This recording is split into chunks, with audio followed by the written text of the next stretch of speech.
Boom, what's up everyone? Welcome to Simulation. I'm your host Alan Sakyan. Really excited to be talking about equal economic opportunity and freedom around the world, especially in Africa. We have Magatte Wade joining us. Thank you for coming onto the show. Thanks for having me, Alan. I really appreciate it. Thank you. Thank you, thank you. Thank you. You are a huge role model to me in a multitude of ways, and I am so inspired by watching your content, so inspired by watching the way that you are just carry yourself with increasing the degrees of freedom for young people, especially in Africa. It's just, it warms me, it warms my heart, and well, thank you. I love it, I love it. So can we start by talking about you and your story and how you got started with caring so much about this? Yeah.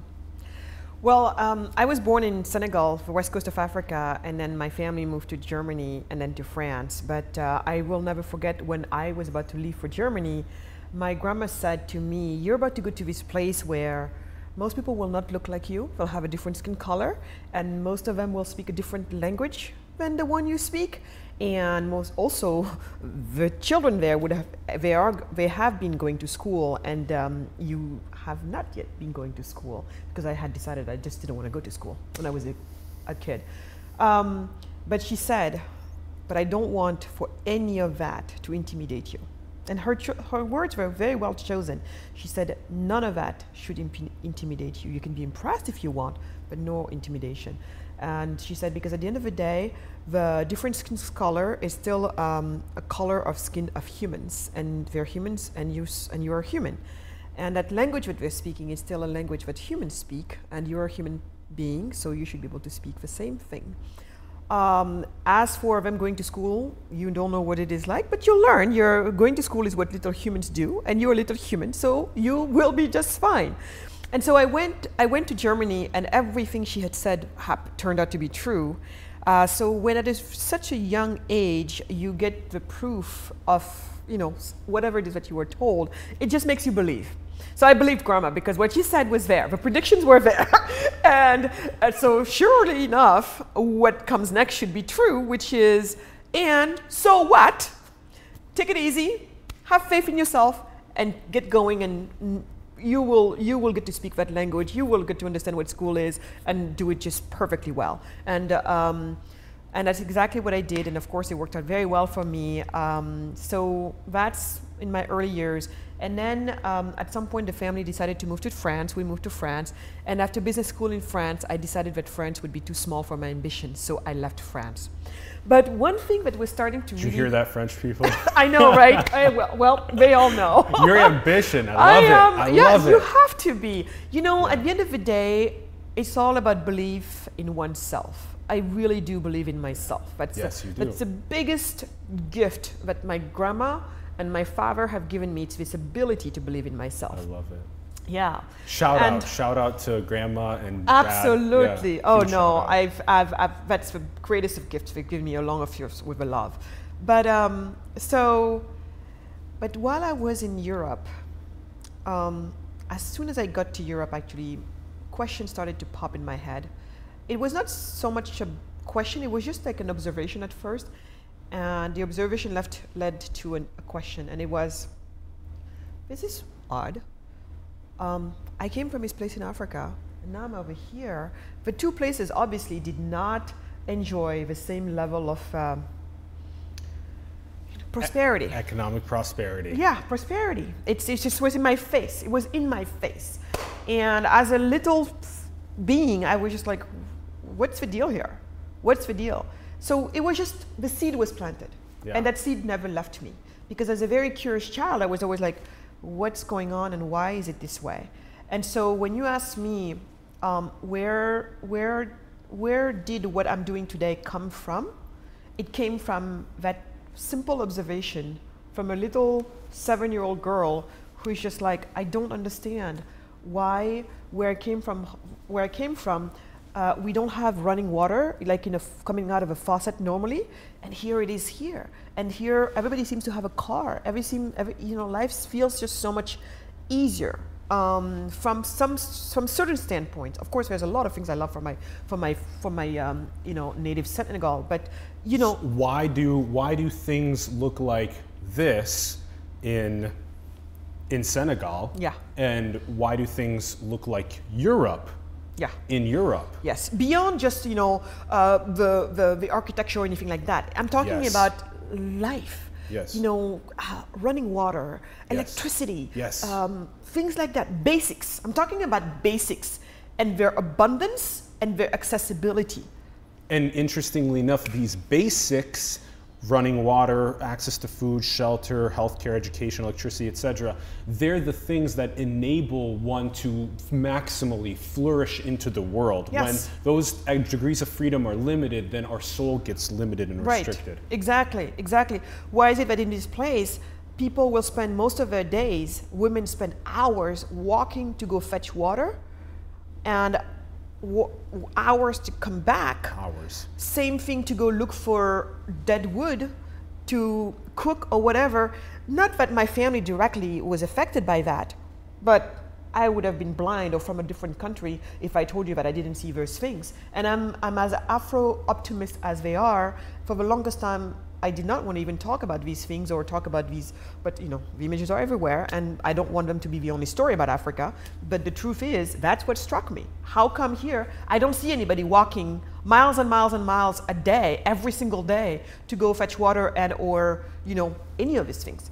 I was just like, why? What's going on over here? Why is it like you just flip over here and you get this electricity? It was just weird, strange. I didn't have the answer. It was weird.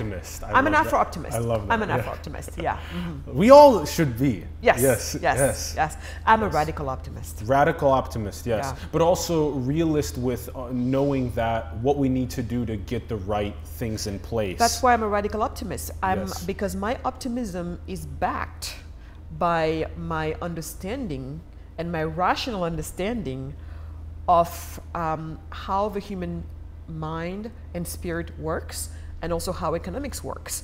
And that if you truly do liberate the human spirit and the human person, if you give them the freedoms, humans will always dazzle you. That much I know.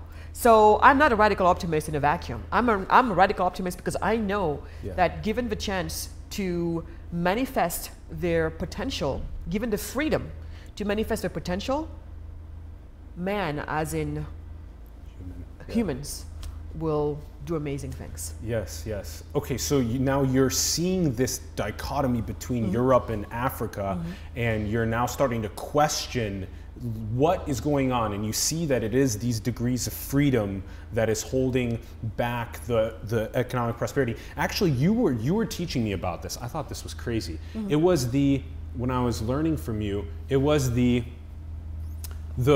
World Bank Doing Business Index ranks the 54 African countries amongst some of the lowest in the world for the frictionlessness of doing business. That's right. And so when you have to pay these 45% tariffs on importing materials that you need to run a business, and when you have to deal with potential greed and corruption of coming in and saying you didn't do your numbers right on your accounting, and that means that we can now hold things over your head, it's holding people back. Exactly. E-government is the future of frictionlessness. That's right. So basically, so to go from being this little 7-year-old girl just watching this world, she just came from this place, now is in this place, and oh, what's going on, to today what I know, it was a journey. It was really a journey. So for the longest time, I took it that maybe it's because, you have a common explanation of why the disparity between the two places. Some people would say it's because there was colonialism before, because there was slavery before, because there was this, because there was that. I am not saying that any of that stuff is not part of, the problem as to why we are where we are today. I'm not saying it doesn't play a role in it, but But what really, to me, ruined the whole experience was in terms of, or some people telling you, oh, people go all over the place with this. When they see Africa, poor countries, the rest of the world, not. And then they go into, just look at any article talking about poverty in Africa or anything like that, or any issue in Africa. Look at the comments. I usually tend not to do it, but once in a while I go there and it is dispiriting. People thinking that the reason why Africans are poor is because, well, low IQ people, these idiots. No, seriously, you read stuff like that. And there is obviously the IQ theory, you know, out there of blacks being at the bottom of a totem pole when it comes to, you know, intelligence. So some people think it's because that's a reason probably why we can't amount to much more than we are today. Where others are going to tell you, oh, it's because of, you know, these savages. They're just busy hacking each other all the time. I mean, what can you expect from people like that? And others, it's just like, well, you know, they're hungry. Others is, oh, we don't have access to clean water. It's all over the place when it comes to the reasons why Africa is where it is compared to where it should be and could have been. It's the reasons that people advance are all over the place, except that none of them made sense to me. And on that one, I also go to those reasons kind of almost more or less match the Sustainable Development Goals of the UN, you know, the SDGs.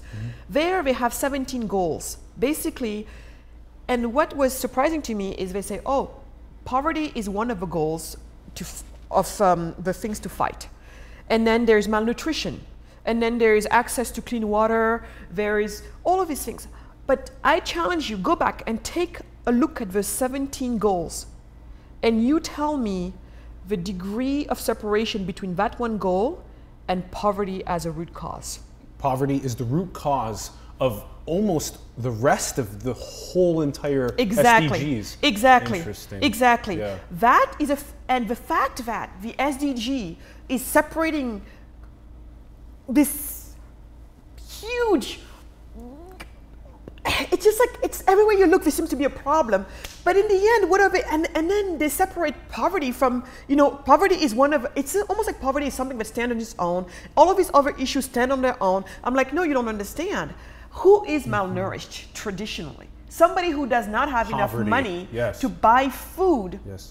Who needs help with access to clean water. Somebody who doesn't have a means to access clean water. I'm telling you, in Nigeria, wealthy people get their water shipped on private jets, you know, from the West in no time. So when you have money, you can get stuff. That's never the problem of a person who has money. So the fact that we are just not understanding.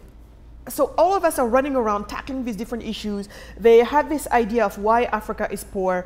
I got confused by all of this when I was younger, because me too, I didn't know where to turn, because everywhere, everybody has an idea as to why we're where we are. So and so, like I said, because we don't have access to clean water, we don't have some people even, we don't have access to clean shoes. If only you give me shoes, dumb shoes, oh, the poverty is gonna go away. You know, like we're fixing poverty one shoe at a time, really? So anyway, except that none of this made so much sense to me, because even when you're telling me about education, how many people do we have that are self-made men and women? People who did not really have access to education. And by the way, today, my country, Senegal, how many PhDs do you have walking in the streets of Dakar with no job? We have such a population, overeducated. I don't know if there's such a thing as overeducated, but what I mean by that is tremendously well-educated people who are still walking around with no jobs, because I don't care how many diplomas you have, if a job is not there for you to get in, forget it. You know, so, and then the other thing was, to me, was, okay, why is this country prosperous and mine is not? And they also want to make me think it has something to do with me. But I'm like, I don't understand. And then that thing does not stand. Because if it was me somehow who has a problem with my IQ or whatever, how come that the minute my parents emigrate from Senegal to the West, their potential, their earning potential increases dramatically? When I compare the earnings that my parents get to have with the ones that their brothers and sisters get to have when they're staying home, it's day and night. Why? So all of a sudden I got my proof there that there's something else probably at play here that doesn't have anything to do with all the stuff that I'm hearing people talk about. So all of this stuff that I'm seeing, and then, so between the fact that I'm seeing that one human being, depending on where they get to live, have access to a completely different outcome. Yes. That was strange. And the fact that when someone comes to me and say, oh, your country is poor because you have malnutrition, you have this, you have that, then I'm like, that also doesn't make so much sense to me. It's not fun to be. We need to stay on that point. That was such a profound point, that depending on where you're born, you have different degrees of freedom, different access to opportunity. That needs to be solved as soon as possible to where everyone has an equal baseline of their ability to pursue with freedom whatever they desire in their life. Exactly. So the link with that, with what you just said here, the link there between, again, and I go back to where I was, which is, okay, that's not the person, yet here in this place, people seem to be able to flourish more in terms of what they're able to accomplish. And in this place, in this other place over there, it seems like that's kind of, it's kind of cut at the root almost.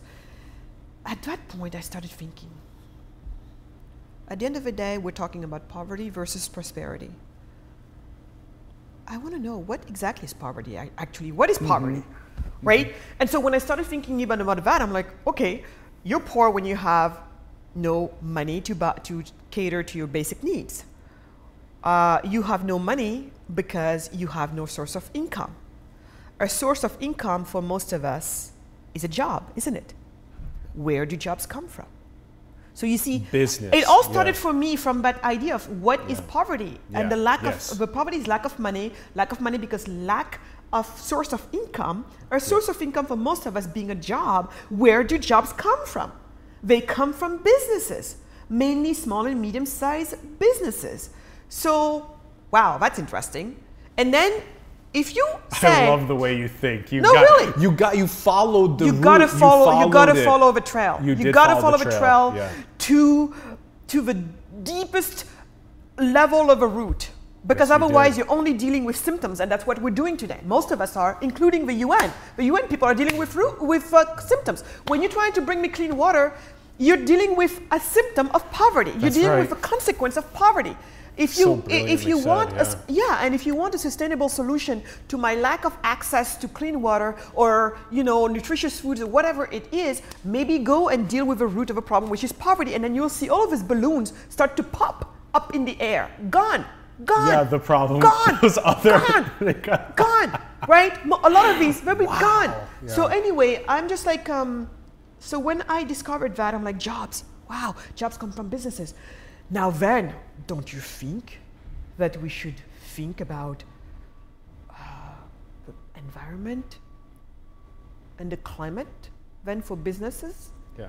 Especially given that I had started doing business then back home in Africa, when all of these things started to pop, start to really materialize in my head, because again, this is a question that has followed me for now, by then it was a couple decades, right? And that was Tio-san, right? That was Adina. That was Adina. Okay. Yes. Cool. Adina yes. and Tio-san. So by that time, I'd been a couple decades of me being tortured by this question of why are some countries poor and others rich? And you were bringing Senegalese recipes and ingredients to U.S. markets in skincare and beverages. Yeah, beverages. So beverage was the first one, Adina. Adina. So Adina. Traditional beverages from my country, hibiscus drinks, ginger drinks, things like that. Absolutely. Oh, I love those.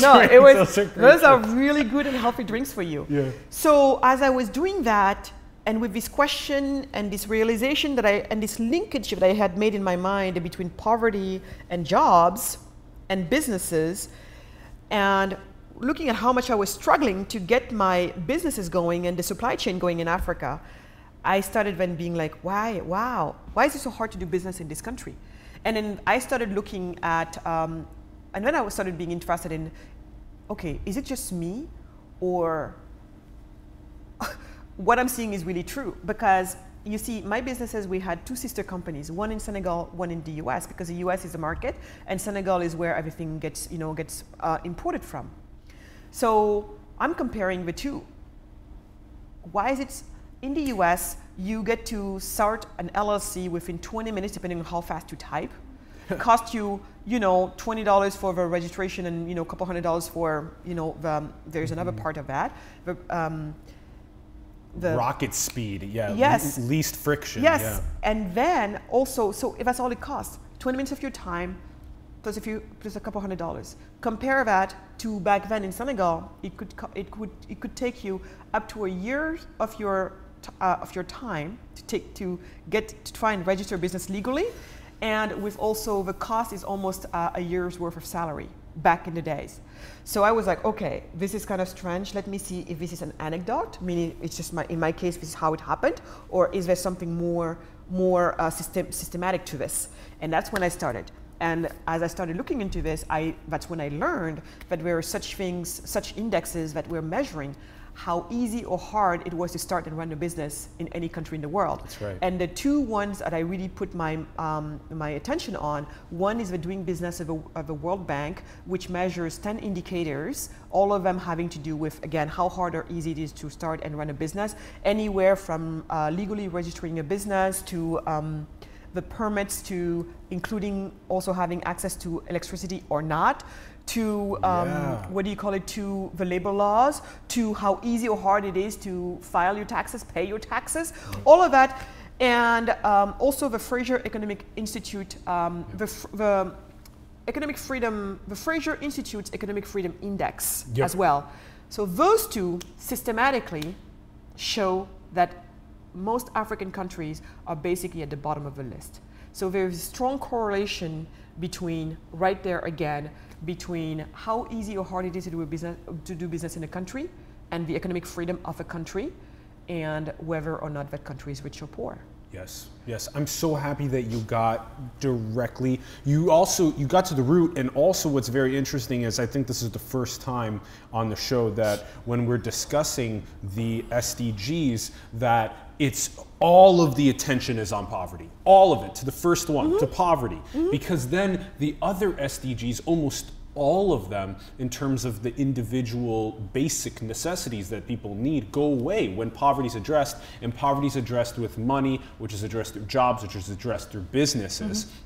And so this is happening all around the world. There are amazing women as well, like Roya Mahboob as well, is doing amazing work as well with Afghani entrepreneurs, and young women, empowering them to have jobs, which then they have financing, which then enables them to have better careers for their kids as well, better schooling, better job opportunities, etc., flourishing in their local countries. So you interestingly went from Adina to Tiosan, and now Skin is Skin. Skin is Skin. So tell us about Skin is Skin, because 50% of profits go to organizations that end bias and decrease racial discrimination. Got it. Which is extremely important. Yeah.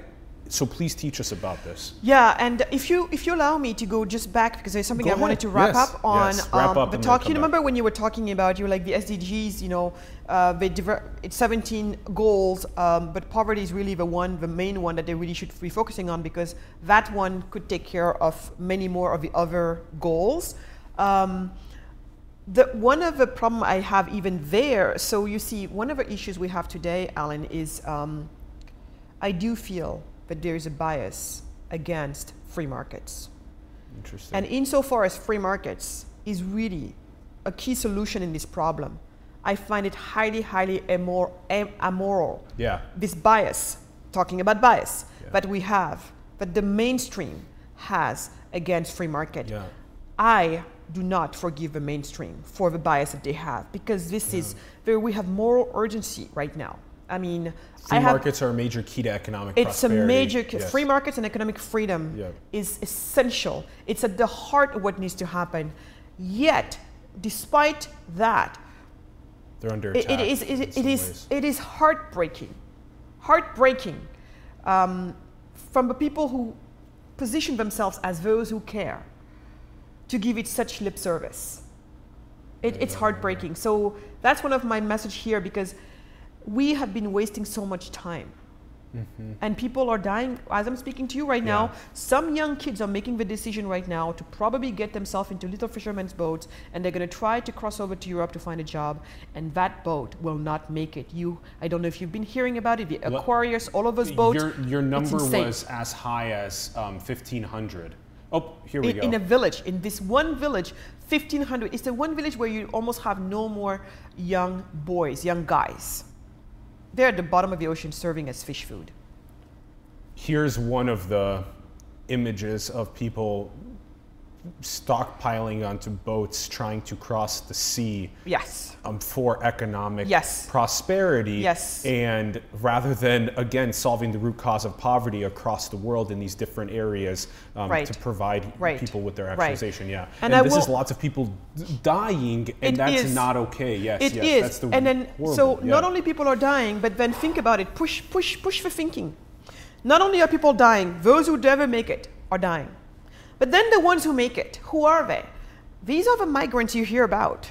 And I'm going to talk only about the economic migrants, because the people who are coming from Syria and other places like that, those are more like, war refugees and things, and people, people who are coming because of those causes. That's slightly different. But I'm talking about economic migrants. And also think about it. A lot of people coming to the United States, especially from Latin American countries, a lot of them are economic migrants. That's right. And now think about it. Where we stand right now in 2018, I will not teach you that we have a rise of populisms all over the world. Yeah. Europe is feeling and saying that they're just, Angela Merkel is, you saw what happened to her. She basically got caught up, the whole migrant thing got caught up with her. Yeah. And the extreme right, alt-rights are rising all over Europe, Italy, Austria, everywhere. It is happening now, and the world is about to have a very new face and new dynamic, and led by hate and fear. Why? Because a lot of them are worried and not accepting of these migrants coming to their shores. In the United States, we have something similar going on. Right. So I hear the world talking about the migration problem, but never do I hear, and I hear them, the furthest they would go is, oh yeah, we have these migrants, economic migrants, because they don't have any jobs. Push it further. What's the solution? What do we do? Yeah. What do we do beyond one side telling the other that they're jackasses because, they don't want to let the poor and destitutes in, while the other side is telling the other side also, you guys are jackasses too because you want to accept all the misery of the world in our shores. You see, they're just out there pointing. But no one is thinking that in the middle of this, you have these people. Is the economic prosperity. Yeah, who, given a choice, would have stayed home. Yeah, we want to stay, locally. Given a choice, most people want to stay home and raise their families in dignity and peace. That's what everybody wants. Most of these people in the first place did not want to come. They're coming just because that's the only way to feed their families back home in peace and decency, right? So is any of these people thinking, what should be done to help that happen in their countries? Well, when you see then all of a sudden that, there's this bias against the free markets, then all of a sudden I have all of these people who supposedly care, who are not advocating for more economic freedom to happen in their countries. And that's the tragedy of today. That's the tragedy of today. So it's not just people dying at sea and along the road. Some of my people also get sold as slaves in Libya when you go through the land route. So it's not just that. So you get sold as a slave, or you die, and then when you get to this other country, they hate your guts. They are, are prejudiced against you, and so populism is rising. So even the face of the world is changing as we know it, with the dynamics of political dynamics. You see what's going on in the U.S. But what would happen if we actually promoted more economic freedom in all of these countries, more people being able to stay home, less maybe populism happening, and people thriving better everywhere. That's right. And let's talk about your solution, because this is your solution. Exactly. So Skin is Skin is one of your solutions, and you hope to have more and more young entrepreneurs caring about getting economic freedom, degrees of freedom into the poverty areas of the world, to increase the degrees of freedom there. So Skin is Skin. So please teach us now about this, because you have these in your, and I really want people to go and watch. The video links are in the bio, everyone. The video link for How We Thrive, made in Mehe, is from the it's a really strong video. Mehe is a city of like 23,000 people, roughly, and that's north of Dakar in yes, Senegal. a couple hours north, and it's right here on, go check it out. The link's in the bio. Please go watch it. It's such a profoundly awareness shifting video, and that was a really amazing feature. And so, okay, so please teach us about skin to skin, because in that video there is this. I love seeing the expressions of the names. It was Ibrahima Ndour. Ibrahim Ndour. Because he went from his, and this is, I'm serious, when you have the empathy and when we go and we fully immerse ourselves in the shoes of another human being, as behind their eyes as much as possible, in their soul, we see in this video that there are 5 people sleeping in small rooms. They have stereo sets from the 1990s in there. These are the places that desperately need the economic degrees of freedom opened up. And in the video, he goes on to have moved into renting a beautiful, larger space. And that's because he's your production manager for Skin to Skin. And you have these young women as well that are that have just this glow to them from them working and having somewhere to go, work, make money, come back, feed their families, provide better opportunities for their kids, etc. Teach us about this. It makes me feel so good. Yeah, it makes me feel really good too. So, my simple premise is no one wants charity. No one. Everybody, and I think that's what we almost we forget about oftentimes from this side of the world. I almost feel like the word dignity, most people, it's just, I don't know. When you come from places like this, the word dignity has all of its meaning. Dignity, humans, the biggest thing I believe for humans is dignity. You can be poor, you can be, but dignity is it, as far as I'm concerned. So with that, you said dignity and peace when you're raising your families in your local areas, having those degrees of freedom. I love those words. They're very powerful and true. And you always have to remember those words. So people want peace and dignity. So for me, it is not about. So it was very important. This is very important, actually. Quickly. The way that in the video you explained how an organization like Tom's that comes in and gives a pair of shoes for every pair of shoes that's sold can actually cause a lot of unexpected issues. This is like coming in and delivering the water instead of addressing the root cause of poverty, is giving the shoes instead of teaching people, giving the jobs and opportunities. Exactly. Well, I mean, think about it. That's what I try to tell people. Because oftentimes they're like, what do you mean? We're trying to help. We're turning shoes. Okay, I get it. I know that your intentions are good. Trust me, I know. I used to buy Tom shoes as well before I knew this. I know. So I know your intentions are right. But just think about this. If you have noticed that even when a disaster strikes in some parts of the United States, right, when Houston was, whenever an area is stricken, of course we send some help. But have you noticed what people always say? Start buying as much as you can from the local, from the local businesses, because everybody's trying to reboot the economy. Things have to start flowing again. So anyway, if you come to my village, especially in this village where we are, we have 200 something shoemaking small businesses. Each one of them hires close to 15 people. Do the math. Now, think about it. The day Tom Shoes shows up, 3,000. Yeah, 3,000. It's a few thousand. Yeah. The day Tom Shoes shows up with the shoes, who can compete against free? Yeah. Who? If today you're a yoga teacher and somebody somewhere decides, because maybe people can understand that, somebody from somewhere says, oh gee, we're gonna give everybody access to, we're gonna give them free yoga classes. how long before you go out of business yourself? Totally. You no longer have a studio. Because who can compete against free? This is what people need to start thinking about.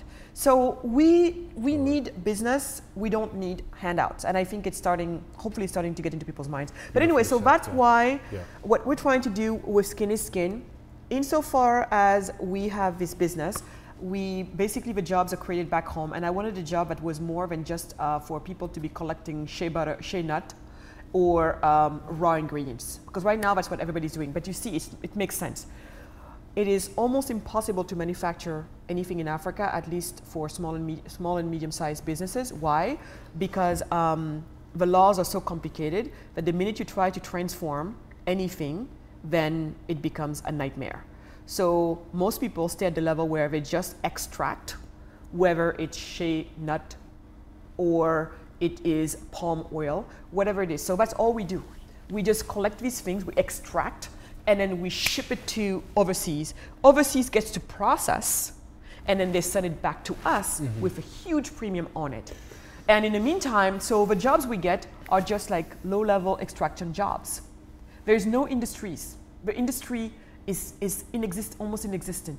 And so what you have is at the very, very bottom, the base of a pyramid is all of these microfinance recipients and micro entrepreneurs who are barely surviving, most of them. And most of them will tell you on the Gallup, there's a Gallup poll on this, showing that an overwhelming majority of microfinance recipients, given a choice, would rather have a job.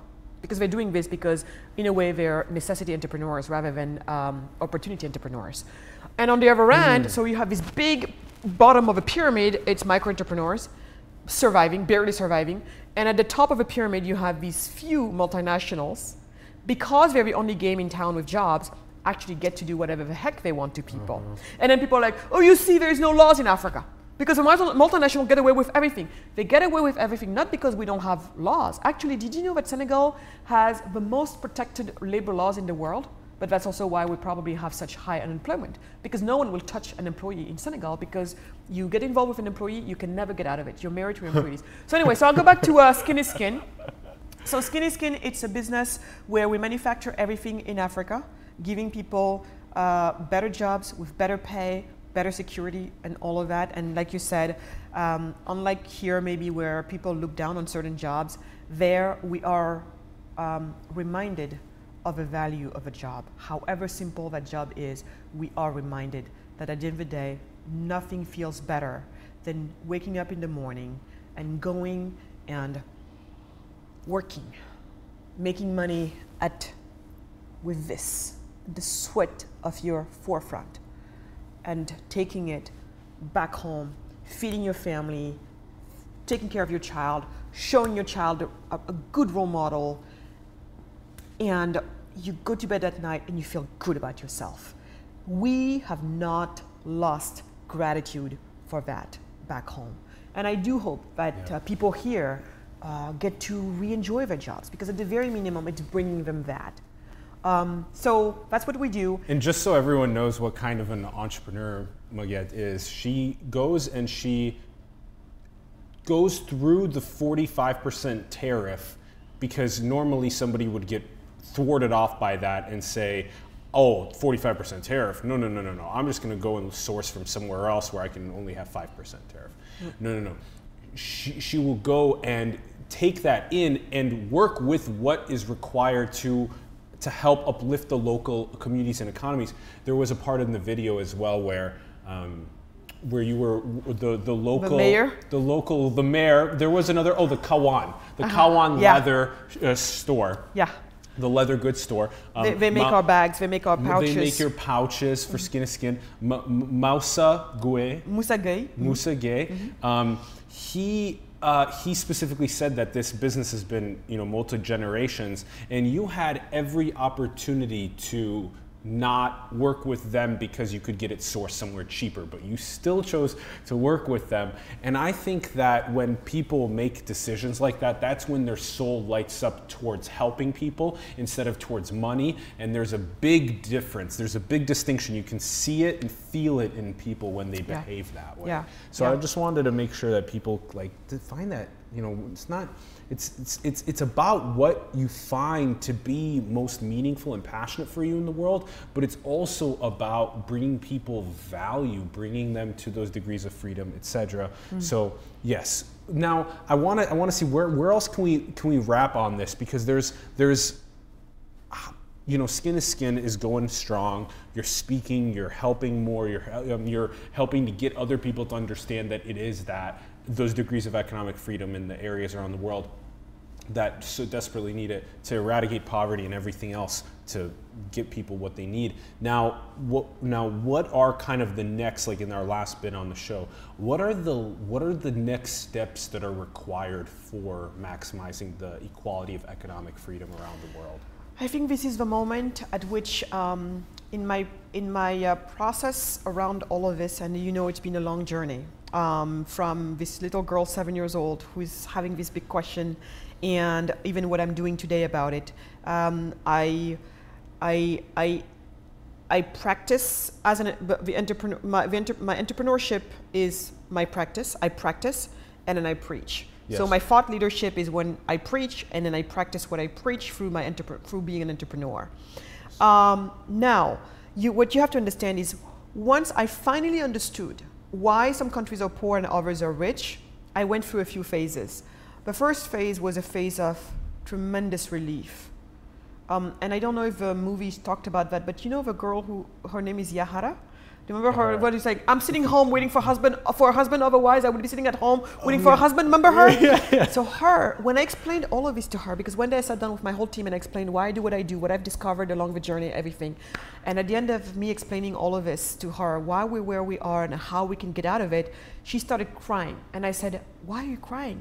She said, I'm crying because my whole life, I have to admit that I have gotten to the point where I believe, because my whole life I've seen us represented as poor, pathetic, you know, like the world always needs to come to our aid.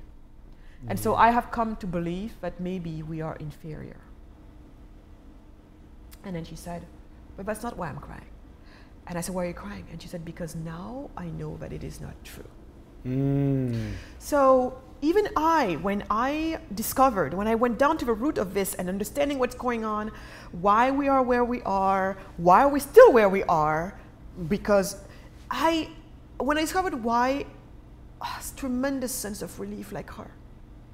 Because maybe even if I never admitted that to myself, maybe a part of me somehow, somewhere, must have felt that maybe there was something wrong with me. Because that's maybe how a lot of Africans feel. Because at some point it just makes no sense otherwise. And we would too if we were the recipients of all this care and poverty. Yeah. Anybody in their shoes would start to question themselves at some point. And their value and their capability. Yes. That's what it does. So I felt relief. And the type of relief and also hope and excitement that you can feel when you've been going to 20 million different doctors because you have maybe this physical illness or this mental illness and none of them could see what's going on. Everybody's saying we don't know, or there's nothing, we don't see anything. But you're like, but I'm feeling it, I feel it, there's something wrong.